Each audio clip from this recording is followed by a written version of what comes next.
Matthieu 11, le verset 28, nous dit ceci.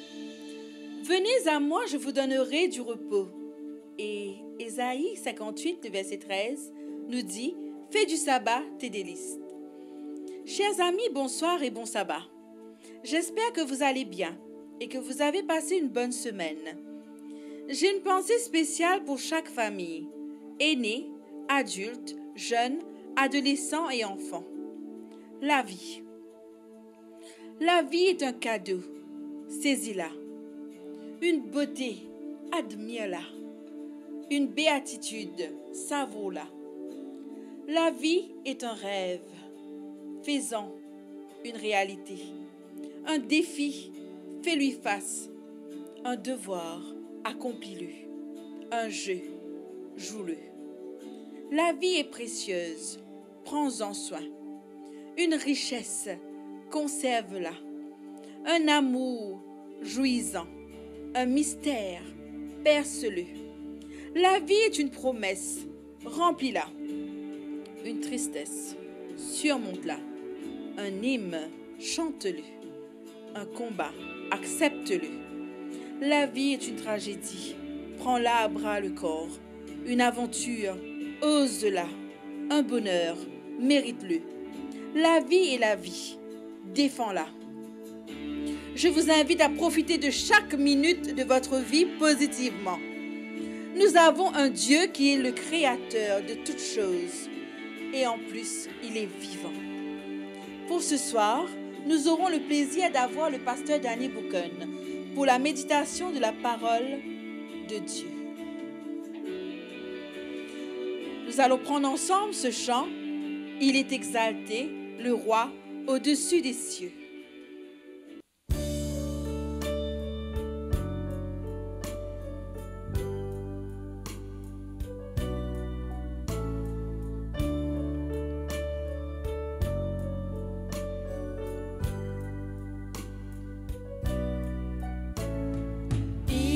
Exalté, le roi est au-dessus des cieux. Je veux le louer, il est élevé à jamais, exalté, et je loue son saint nom. Il est Seigneur, sa vérité règnera.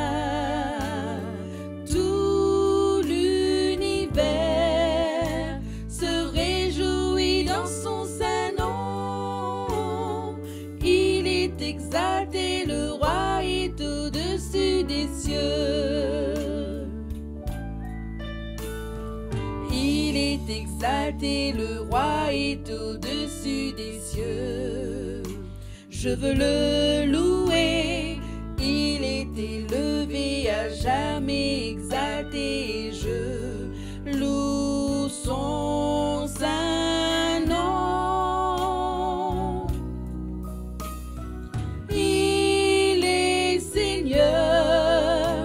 Sa vérité règnera, tout l'univers se réjouit dans son saint nom. Il est exalté, le roi est au-dessus des cieux. Il est exalté, le roi est au-dessus des cieux. Lisons le psaume 92. Il est beau de louer l'Éternel et de célébrer ton nom au Très-Haut, d'annoncer le matin ta bonté et ta fidélité pendant les nuits, sur l'instrument en 10 cordes et sur le luth au son de la harpe. Je me réjouis par tes œuvres, ô Éternel, et je chante avec allégresse l'ouvrage de tes mains. Que tes œuvres sont grandes, ô Éternel, que tes pensées sont profondes. L'homme stupide n'y connaît rien, et l'insensé n'y prend point garde. Si les méchants croissent comme l'herbe, si tous ceux qui font le mal fleurissent, c'est pour être anéantis à jamais. Mais toi, tu es le Très-Haut, à perpétuité, ô Éternel. Car voici tes ennemis ô Éternel, car voici tes ennemis périssent. Tous ceux qui font le mal sont dispersés. Et tu me donnes la force du buffle. Je suis arrosé avec une huile fraîche. Mon œil se plaît à contempler mes ennemis et mon oreille à entendre mes méchants adversaires. Les justes croissent comme le palmier. Ils s'élèvent comme le cèdre du Liban. Plantés dans la maison de l'Éternel, ils prospèrent dans les parvis de notre Dieu. Ils portent encore des fruits dans la vieillesse et ils sont pleins de sève et verdoyants. Pour faire connaître que l'Éternel est juste, il est mon rocher et il n'y a point en lui d'iniquité. Nous allons courber la tête pour la prière et nous allons prier avec Samuel. Dieu Tout-Puissant, nous te sommes infiniment reconnaissants que tu nous as bénis pendant une semaine. En cet instant, alors que nous entrons dans ton sabbat, je te prie de bénir chacun de nous, tes enfants. Dans le monde entier, que tu puisses déverser ta bonté immense sur chacun de nous. Père, nous avons une pensée pour tous ceux et celles qui sont contaminés, que tu puisses toi-même avoir un regard favorable sur eux, Dieu de ton ciel, selon ta volonté. Nous avons aussi une pensée pour nos frères et sœurs, ceux qui sont à l'hôpital, ceux qui sont confinés, que tu puisses être avec eux là où ils sont. Nous avons aussi une pensée pour nos aînés. Nous avons une pensée pour nos adultes. Nous avons aussi une pensée pour nos jeunes et pour nos enfants. Que tu puisses toi-même bénir chacun de nous en ce moment du sabbat. Père, que tu puisses toi-même permettre que nos pensées puissent être tournées vers toi et que sur toi seul. Louange soit rendue à toi. Et Père, si nous t'avons offensé en quoi que ce soit, en parole, en pensée, en action, nous te prions de bien vouloir nous pardonner pour cela. Exauce ma prière de bon Jésus, selon ta volonté. Amen. Je suis sûre, tout comme moi, que vous êtes joyeux pour saluer le jour du sabbat. Et si c'est le cas, prenez ensemble avec moi le cantique au numéro 169. Joyeusement, nous saluons le saint jour du Seigneur. Joyeusement, nous saluons le saint jour du Seigneur. Avec bonheur, nous adorons Dieu notre Rédempteur. Dans ta maison, tous rassemblés, nous t'offrons notre cœur. Reçois nos hommages sacrés au notre Dieu Sauveur. Avec ton Église ici-bas, tous guidés par l'Esprit, nous prendrons part au saint combat du Seigneur Jésus-Christ. Salut au jour saint et béni, donné par le Seigneur, où tout son peuple réuni le loue avec ferveur.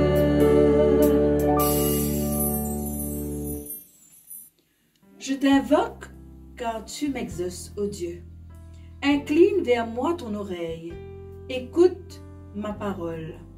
Psaume 17, le verset 6. Nous avons besoin de sentir la présence de Dieu. Prenons le cantique au numéro 359 en guise de prière.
paix dans la souffrance et la vie à jamais.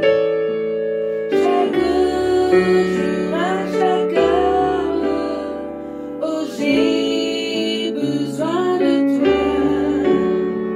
Viens Jésus et demeure auprès de moi.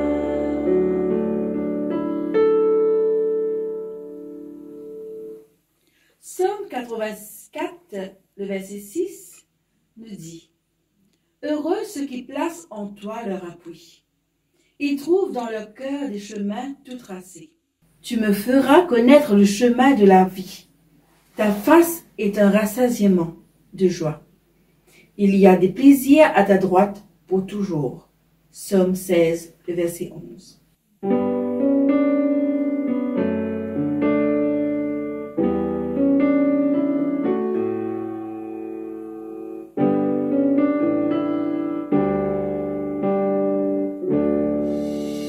Oh, God will make a way where there seems to be no way. He works in ways we cannot see. He will make a way for me. He will be my guide. Hold me closely to his side. With love and strength for each new day. He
Discutant avec des gens ces derniers jours dans le contexte de pandémie et de confinement, il y a une question qui est revenue souvent et qui revient.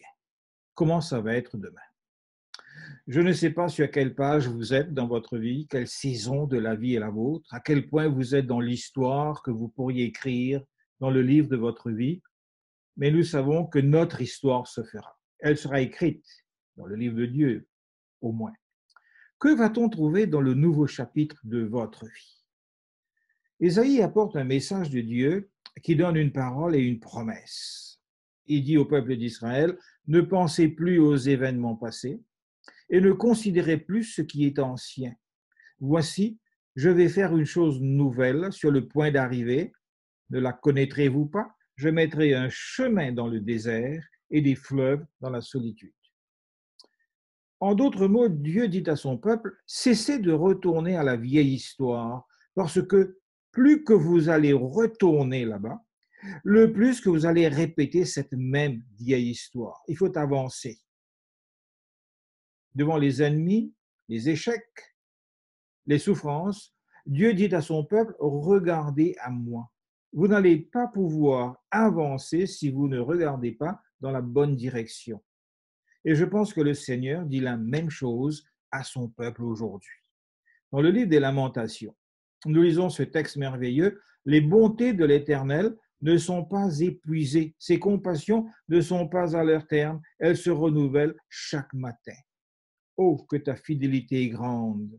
Lamentation 3, versets 22-23. Les compassions de l'Éternel, nous dit le prophète, se renouvellent chaque matin. Elles sont nombreuses, ces compassions. Rappelons-nous que ces paroles furent données à Jérémie et au peuple pendant un temps de grande souffrance, de détresse. Dieu leur dit, oui, la situation est dure, mais elle ne doit pas continuer jusqu'à la fin de cette manière. Vous n'avez pas besoin de revivre les histoires d'échecs, de revivre les mêmes péchés, de revivre la même tristesse et la même souffrance. Dieu dit qu'il y a de nouvelles compassions pour son peuple. Le texte dit chaque matin. Il y a des grâces et de la compassion qui attendent chaque matin.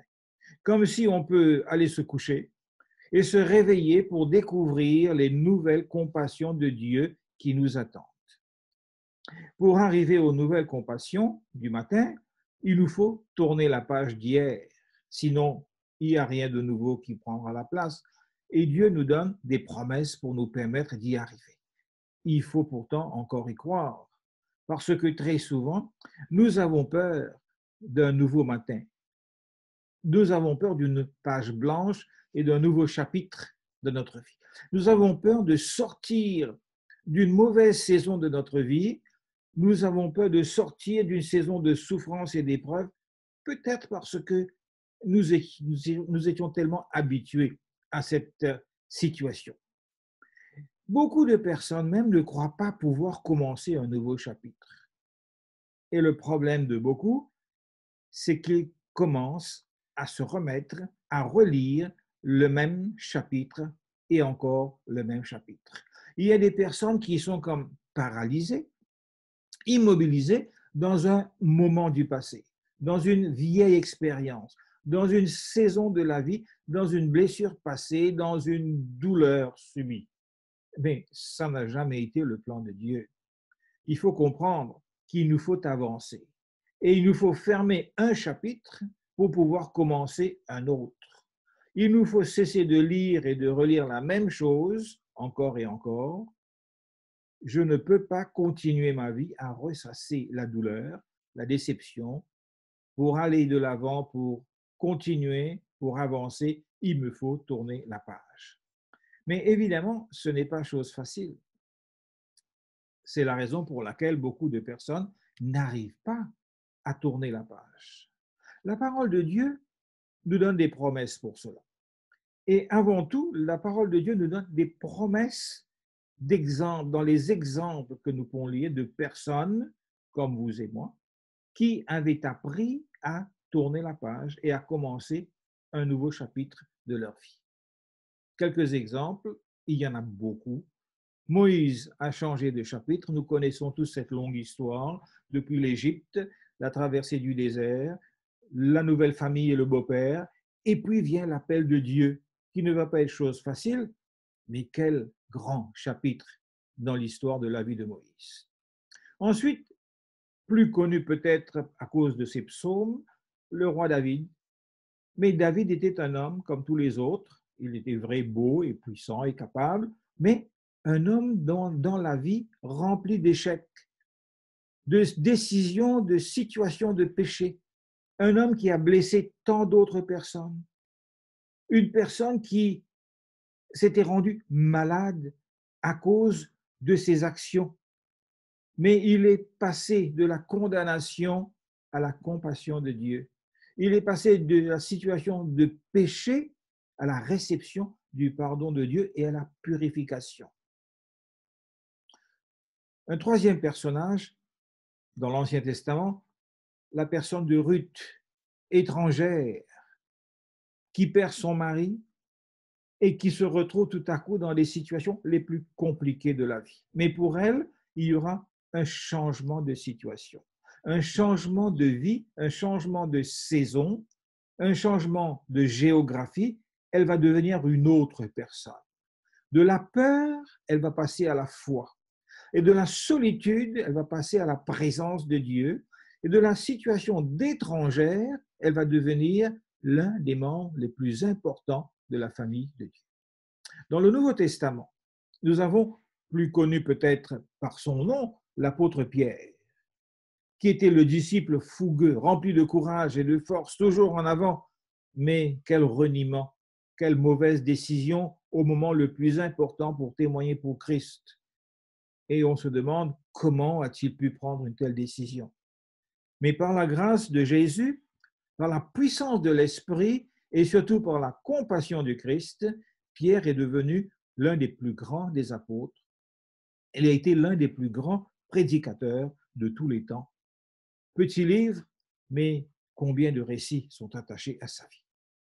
Et à cause de, et surtout comme des personnes comme Moïse, David, Ruth et Pierre, et des dizaines d'autres dans la parole de Dieu, nous avons là la promesse et l'assurance que nous pouvons nous aussi changer de chapitre dans notre vie. Passer à un nouveau chapitre.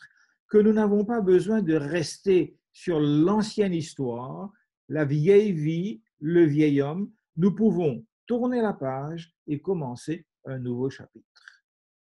Y a-t-il une expérience qui vous reste en mémoire et qui vous garde derrière?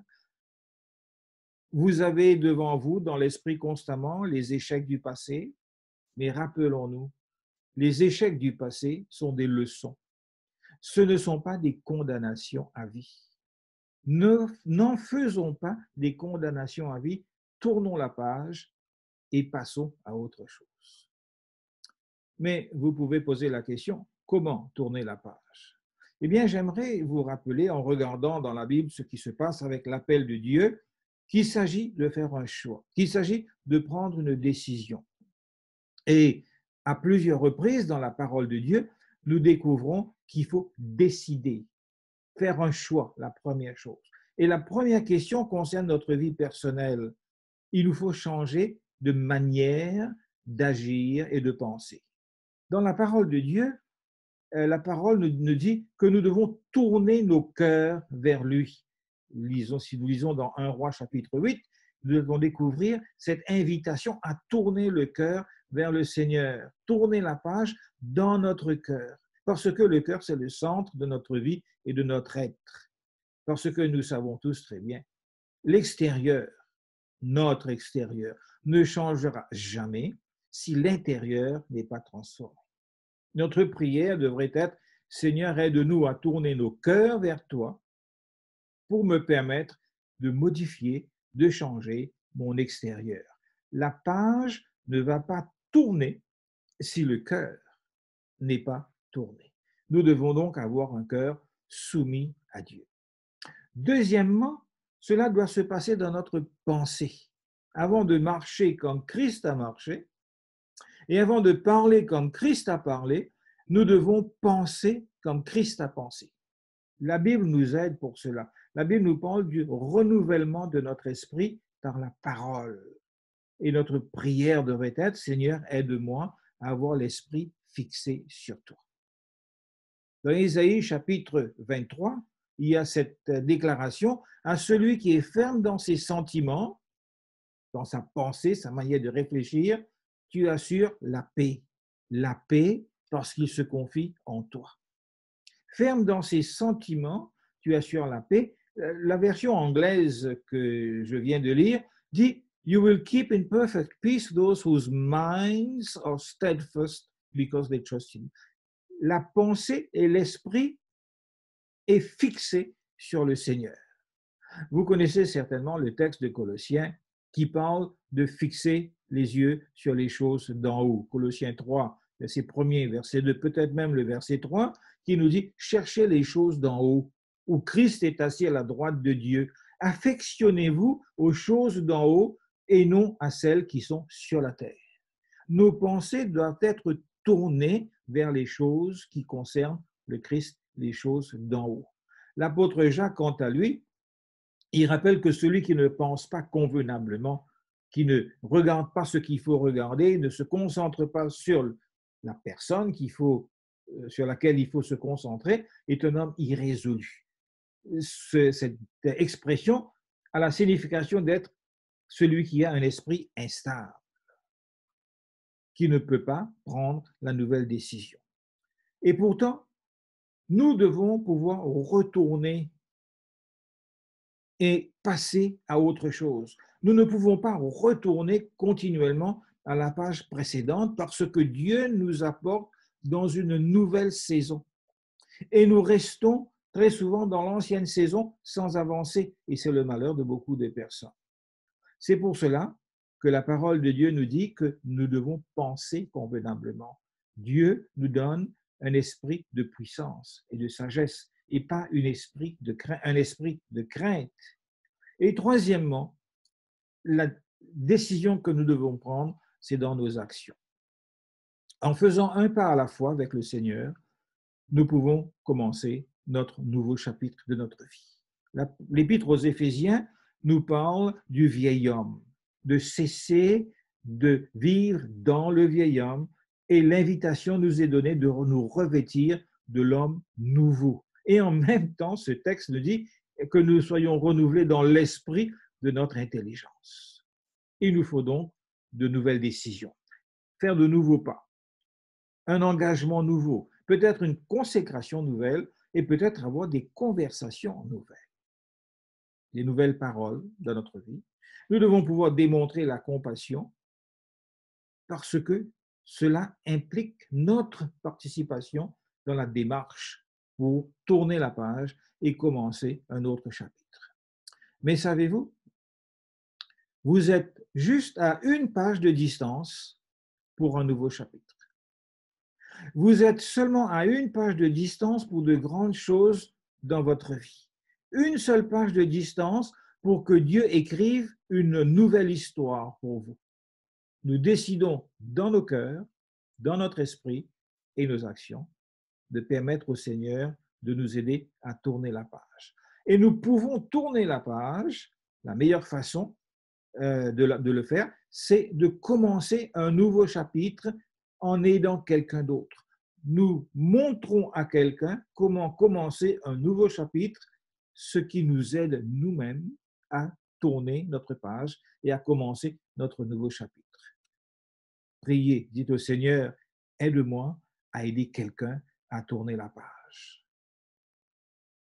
Peut-être qu'il faut tourner notre page dans des situations de notre vie, dans notre famille, dans notre Église, mais aider à tourner la page, commencer un nouveau chapitre, vous savez, c'est la raison d'être de l'Église. C'est de conduire les gens à commencer un nouveau chapitre dans leur route, leur marche avec le Christ. Et tout commence quand la personne va dire oui à Jésus. On commence à entendre autour de nous les modalités de la fin du confinement, de l'annonce des dates possibles pour recommencer les activités, où les vols d'avion vont recommencer, les frontières seront libérées. Et même si on nous prédit que les jours qui viennent ne seront jamais aussi normaux que les jours d'avant l'épidémie, beaucoup pensent que la vie ne sera jamais celle que nous avions connue dans le passé. Demain, Dans quelques jours, nous sortirons de l'isolement, la vie va reprendre son cours. La question importante est celle-ci. Allons-nous reprendre les mêmes vieilles habitudes, les mêmes pratiques, les mêmes anciennes conversations, ou bien allons-nous commencer un nouveau chapitre avec le Seigneur? Dans toutes les grandes expériences vécues par les personnages bibliques, une chose commune parmi tous ceux qui ont réussi leur vie, c'est dans le service. Ils ont commencé un nouveau chapitre. Ils ont eu une nouvelle relation plus solide avec le Seigneur et ils ont réussi de grands accomplissements à la gloire de Dieu. C'est possible pour vous, pour moi, avec le Seigneur, de tourner la page et de commencer à écrire un nouveau chapitre qui sera ma prière à la gloire de Dieu pour vous et pour moi.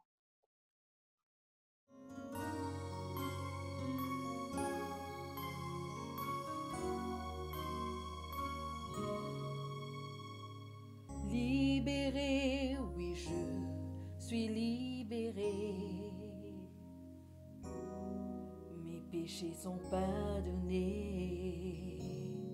Maintenant je suis sauvé.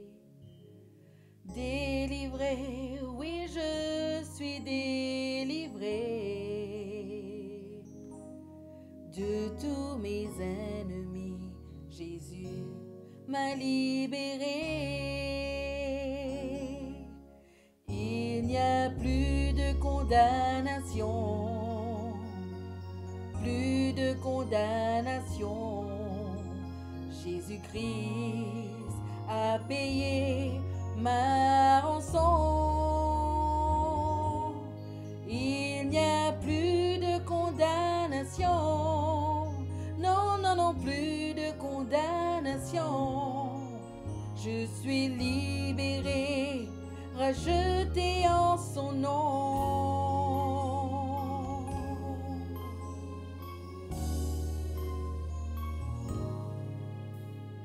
Justifié, oui, je suis justifié.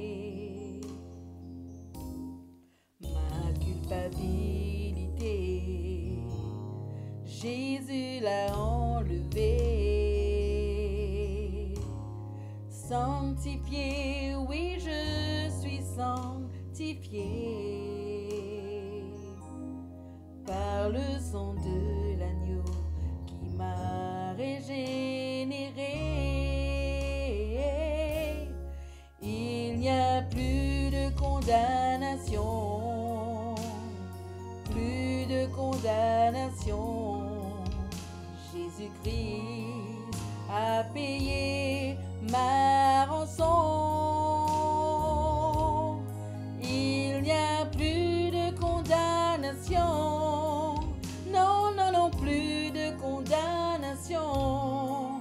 Je suis libéré, racheté en son nom.